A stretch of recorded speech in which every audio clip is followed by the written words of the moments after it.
শুরু হলো আমাদের পথ চলা। আজকে 24/11/2024 রবিবার। আমরা চলেছি মথুরাপুর আশ্রমে। কি উপলক্ষে? একটি জন্মদিন উপলক্ষে। মধ্যখানে দেখা হয়ে যাচ্ছে আমাদের প্রিয়, যার ইন্সপিরেশনে, যার ইয়েতে আমরা পিনাকিবাবু আমরা পৌঁছে গেলাম আমাদের মথুরাপুর আশ্রমে। আজকে দুটি বাচ্চার শুভ জন্মদিন। সেই জন্মদিন উপলক্ষে বাবা মাকে ধন্যবাদ জানাই। আমার এখানে আছেন দুটো সৌম্যজিৎ এবং স্বর্ণজিৎ, শুভজিৎ এবং স্বর্ণজিৎ। তাদের আজকে জন্মদিন পালন করছি। প্রণাম জানাই সুরজিৎ দাকে, সুরজিৎ স্যার এবং ম্যাডামকে। চলে এলাম আমার ক্যাম্পাসে। এখানে হিন্দু মুসলিম সবাই আলিঙ্গনরত।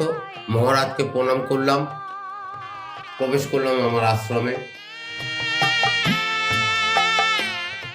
আমাদের আশ্রমিক ব্যাপারে কিছু আলোচনা হলো,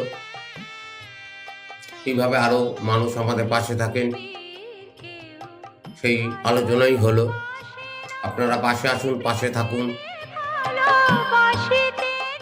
এটুকু প্রার্থনা। চলে এলাম আমাদের আবাসিকদের ঘরে। আমার আবাসিকরা কি কষ্ট করে থাকে একটু প্লিজ একটু অনুধাবন করুন এই শীতের সময়। গ্রাম বাংলা, পাশে থাকবেন, সঙ্গে থাকবেন। আপনাদের ভালোবাসা আমাদের পথ চলার পাথেও। এটা আমাদের মন্দির।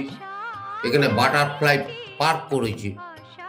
দেখুন আমার প্রজাপতি কোথাও পাবেন না, আমার এখানেই পাবেন।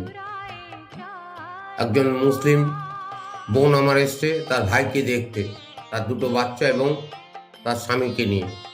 সঙ্গে সঙ্গে খেতে বসিয়ে দিচ্ছি।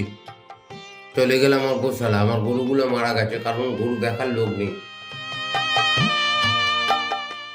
এবারে আমার পোল্ট্রি ফার্ম ছিল,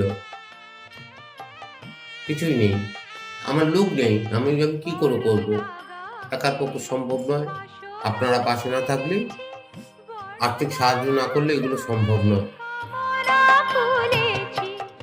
দেখুন আমার মন্দিরের চূড়া, ঠাকুর তো মাটিতেই পড়ে আছে। ঈশ্বর আল্লাহ সবাই এখানে আছে।